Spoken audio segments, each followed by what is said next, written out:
Hello, all you beautiful people out there. What is going on? This is your friend Bertie coming at you fast with the very first one of my map walkthroughs of the closed core alpha map. Alright, so this is Core's closed alpha map right here. This is the map that we will be playing on for the closed alpha.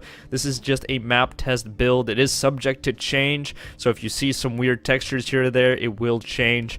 But this will be the map that people will be playing on during the core closed alpha. And I just have to say, right off the bat, it is stupid gorgeous, dude. Like, it is dumbass gorgeous. There's no other way to put it. Especially for something in closed alpha, this goes far and beyond my expectations, and in some aspects, it looks even better than Paragon's old map, especially Monolith. It just looks so fantastic. So I'll go over this map with you guys. I'll walk through it together with you and give you some specs and info about this map. So one thing I want to throw out these numbers before I forget, it takes 45 seconds to run from duo lane to solo lane through the jungle, and it takes about 60 seconds to run from one core to the other. So that's how it is with these movement speeds. Now, they went with the Monolith A aesthetics, as you can see by these turrets and by the color schemes. They went with the dawn side versus the dusk side, but the layout is not at all like Monolith's layout, okay? It's a very, very different style map. It's a very different jungle, very different lanes. You guys will see. But just focus on the textures, focus on the shadows, focus on how the sunlight bounces off of metallic surfaces. You can actually see reflections, you can see moving water, the grass sways in the wind, the trees sway in the wind. It's just incredible. There's a couple of gripes I have, one of them being this ground right here, this dirt. It just looks a little too flat, it looks a little too basic, a little too perfect, actually, to be dirt. And then the jungle is also a little dark. Probably need to brighten that up a bit, but these are all concerns that I have already relayed over to Metabuff, and they're going to be taking a look at that. But just look how beautiful this is, man. Just ridiculous. So right now we're in mid lane right now. The mid lane does have a zigzag pattern. It has a river running through the middle right here. As soon as you switch over from dawn side to dusk side, the grass dies. It turns to a brown color. Notice the sunlight. You know, the shadows poking through, peering through. Very nice. And I really like what they did with the dusk side. They made this beautiful obsidian, shiny, metallic look to it. You can see the shadows of the clouds passing by there on the grass while it waves. Just an incredible amount of detail. So much detail. Here you can see the sheen of the obsidian turrets mixed with blue. It looks so nice with that blue in there, by the way. I love that color scheme. You can see again the shininess off of metallic surfaces of the sunlight, and it's just phenomenal. The shadows, the lights, everything, again, exceeded my expectations. I can't stop gushing about it. I was literally in awe the first time I saw this running through it. There's going to be some things that I'll point out here a little bit later in the video. But for now, I just ran straight down the middle, through mid lane, going to the other side. Notice how the sunlight bounces off of this metallic turret right here. You guys see that? Really realistic, really dope. That was one of the key things about Paragon that drew a lot of people in, was its pretty graphics. Especially when the other 3D MOBA was Smite, still running on Unreal Engine 3. So of course, in comparison, Paragon's much better. There are some textures that are not in place yet. Like I said, it's still subject to change. It would be so cool if we could have like lava flowing down that big monolith pillar right there.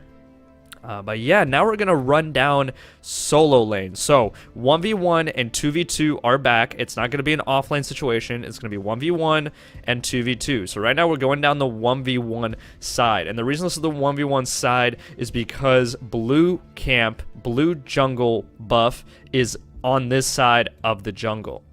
Notice the elevation in the lanes. Notice the walls in the lanes. Notice the shadow fog walls. I almost called them shadow walls. Notice the fog walls. They didn't go with shadow pools. They went with fog walls in this map, but I think it turned out pretty good. I like the placements of the fog walls. Notice the trees swaying. There's just a little bit of the jungle. We'll explore the jungle much more a little bit later. But here you can just jump through over these walls if you want to get to lane quicker than just running through these big doorways. A lot of verticality in this map. A lot. You see these rock formations here, these kind of ramps that you can actually get stuck on. Like actual rocks. They're actually jagged. Actual collision involved there. Very, very nice. I like the amount of elevation. It really gives characters with those movement abilities like Kalari the ability to take advantage of the environment, to jump over and gank in ways, for example, if you're Rampage as a jungler, gank in ways that others might not, like Grux won't be able to. But at the same time, it's not so overpowered that you feel inclined to play a character that does have those movement abilities. I found multiple ways to gank in every single lane. Despite having Kalari's double jump, there's still possible ways to gank even if you can't jump so high like Grux. So here we have the continuation of offlane. The pearlescent, I love what they do with the Dawn side here, because the white surfaces are like pearl. They're actually pearls. You look at the sunlight and it bounces off in such a pearlescent rainbow kind of reflection. Here we take a look at a regular jungle minion camp. A lot of detail here. There's some overgrowth on their faces, on their helmets. Some of them are broken open. You can see the wires in their heads as if they were sleeping and they were just awoken from their slumber. The pillars, the gold on white looks really nice, of course. So again, the aesthetics of Monolith, I think, were very, very pretty in comparison to Legacies. The only thing I miss about Legacy is the flowers on top of the jungles.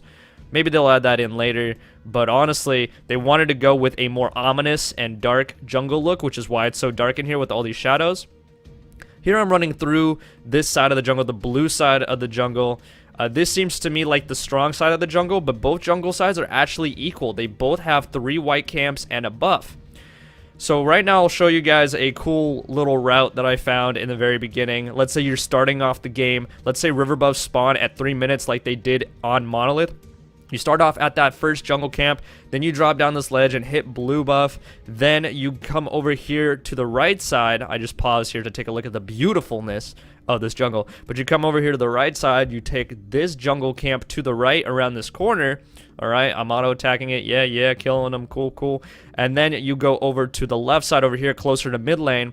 You're going to take this jungle camp, and then at this point in time, it should be about 3 minutes, if not 3 minutes already, depending on how fast you can clear these, and then you just go straight to river buff, which, as you guys will see, is not super duper close to mid lane. Like, if the mid laner wants to take these river buffs, they really have to commit, they have to get out here and take these river buffs. So same thing, and it provides the junglers on the other side, your enemy jungler, it provides them a good chance to catch out your friendly teammate mid laner and vice versa. So I really like that. I really like how you have to commit to that river buff, and then you can just come over here, and if you're Kalari or Feng Mao or whatever, you can jump up here and gank from up here from this side. We'll take a look at mid lane here again in a second. But mid lane, what I really like is the verticality, the difference in verticality on the platforms. There's a very tall platform, as you guys saw in there, that really reminded me of a platform made for Howitzer, although it's not super tall, so other heroes can get up there as well. And then there's a shorter platform on the other side available there as well in mid lane. The jungles are symmetrical, so they are not offset. They are symmetrical, so both blue side buffs are going to be on the same side on Dusk and Dawn, so they'll be right across from each other, and same thing with the red buff jungle on the other side. Here you can see Aura Prime. It looks like they made him bigger, which is a good change. He's supposed to be big and menacing. I come here to look at the back. You can see he's got like a gold spine. It's really cool looking metallic frame of Aura Prime. Beautiful particle effects, by the way. And there's multiple entrances. You can go through that main entrance, and then you can also jump over the wall on both sides. So there's at least 3 entrances, maybe 4 if you're Aurora. You can go through the back and use her glacial charge to build a ramp over the back wall. Same thing here, except now here we have Fangtooth, or in core they're called Remnants now. So this is where the Remnant Pit is. It will function similarly to Fangtooth, where it'll give you different random buffs every time you kill it, but they changed the name and they made it bigger as well. Very menacing indeed. And you can run through its legs. That's how big it is now. So that's pretty cool. I really enjoy doing that. Really hope it doesn't poop on me, though. And same thing. You can jump over the walls and go to the main entrance. Now, here we are in the red buff jungle, which also has 3 camps. And instead of a blue buff, that I don't know what the effects of the blue buff are going to be just yet, you'll have a red buff, which I'm assuming will just give you damage. In fact, you want the red buff most likely to go on your carry, at least later in the game. Early on in the game, you probably want it on your jungler. Later on in the game, you'd be giving your red buff over to your carry, just like you gave green buff over to your carry later on in the game on Monolith. And so, again, it's a very similar route. You go into the beginning of the jungle from Dawn side, so you can clear that first white camp, and then you can drop down the ledge, clear the red camp, and then you can come to the side white camp. So here's this red buff that I was talking about, and there's a ledge right behind it. So I'll jump over that ledge and show you guys what I mean, where you want to start off this route. So if you were to go down this side, left side, there's also another Ember link there as well, Ember Harvester. There's minions right there.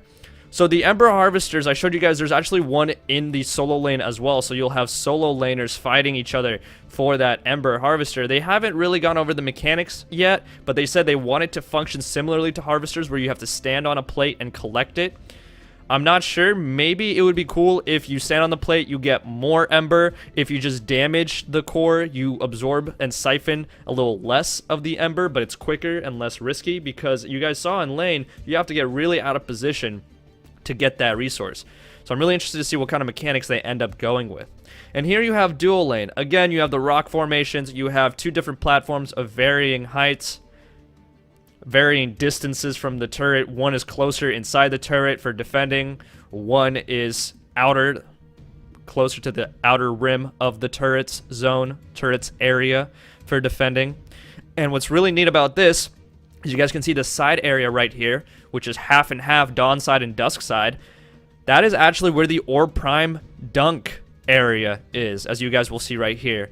And for mechanics, I think it would make sense if instead of just running in here and automatically dunking, quote-unquote, the Orb Prime, it would be better that you would have to stand here, like as if you're planning a Harvester, you would have to stand on that circular platform for, I don't know, about 5 seconds or so. So you have to expose yourself, but you'd also have to stand still on top of that area in order to activate Prime, because if I'm just Kalari, I can jump over this wall and just land right in there. So I would, of course, have to run through this entire lane first, so a good team would probably try to block me before I even get that close.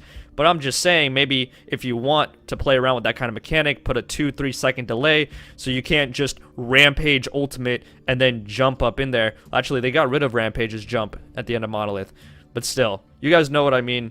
It might be a little too OP in favor of heroes that can jump around like Kalari, but we'll just have to wait and see. That's where Orb Prime Dunk is located. So Orb Prime Dunking is confirmed, like I said in my previous videos. You kill Orb Prime, he'll drop an orb, and then you pick it up and run it over and dunk it in that well. Again, though, the mechanics are being experimented with. They're not sure whether the last hitter should absorb the orb automatically, whether when you kill Orb Prime, the orb should just drop on the ground and whoever picks it up, or anything in between. I'm not exactly sure how they're going to end up doing any of those details. All we have for now is the map, and we know that Kalari's old ultimate is confirmed, the one from the very beginning in closed alpha on Legacy, which I'm super excited for. And of course, for those of you wondering about Kalari's double jump, it will be nerfed. It won't be so high as it is right now. This is simply just for the map testing, map run through. Because Kalari's jump is so high, you could do some hardcore parkour here up in the canopy of the jungle, so to speak. Everything just looks so goddamn incredible gorgeous. I just cannot stop gawking at it, dude. I'm sorry. I'm just such a big fan. After seeing this map, my hype manifested into a reality. And if you guys want to see more of this map, you guys can tune into my streams where we just have a really good time, and we do crazy stuff like do giveaways and have just a crazy fun time on stream. So hopefully you guys enjoyed this video. Let me know what you like about the map. Also, you guys can see all the different planets here orbiting around the arena. This will probably have something to do with the lore. And then the last planet that you will see when we're looking at Kalari's face right here, that really big one in the back, actually has thunderstorms going on top of the atmosphere, so you guys can see that as well while we get on out of here. Thank you guys so much for watching. Hopefully you enjoyed. If you did, drop a like, comment, subscribe, all that good stuff. And as always, make sure I'll have a wonderful day. Peace.